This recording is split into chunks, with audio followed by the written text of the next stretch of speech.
সেই ব্যাপারে কোনো উদ্যোগ গ্রহণ করা হয় নাই। কাজেই ওনার একটা রিভিউ করা প্রয়োজন যে বাংলাদেশের ডাক্তাররা যে চিকিৎসা করেছে সে ব্যাপারে এখানকার যে ডাক্তার প্যাট্রিক কেনেডি ভূয়সী প্রশংসা করেছে, কিন্তু তারপরেও অনেক পরীক্ষা নিরীক্ষা আমাদের দেশে সম্ভব নয়।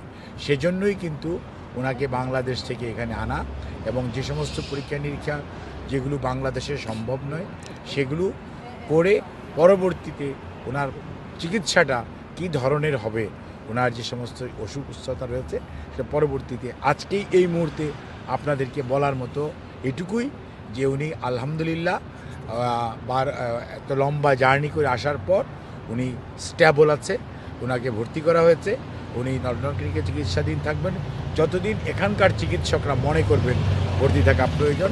তারপরে উনি ওনার বড় ছেলে আমাদের দলের ভারপ্রাপ্ত চেয়ারম্যান জনাব তারেক রহমান সাহেবের বাসভবনে হয়তো উনি ওনার এখান থেকে ছুটি দিলে কয়েকদিন হয়তো ওখানে থেকেও উনি ফলো আপে থাকবেন, পরবর্তীতে সিদ্ধান্ত হবে। স্যার এখানে এটা আপনি এই প্রশ্ন এই মুহূর্তে অবান্তর এই সেন্সেই আপনি আগেই কোনো রুগী রোগ সম্পর্কে প্রেডিক্ট করতে পারেন, এটা টোটালি আনপ্রেডিক্টেবল।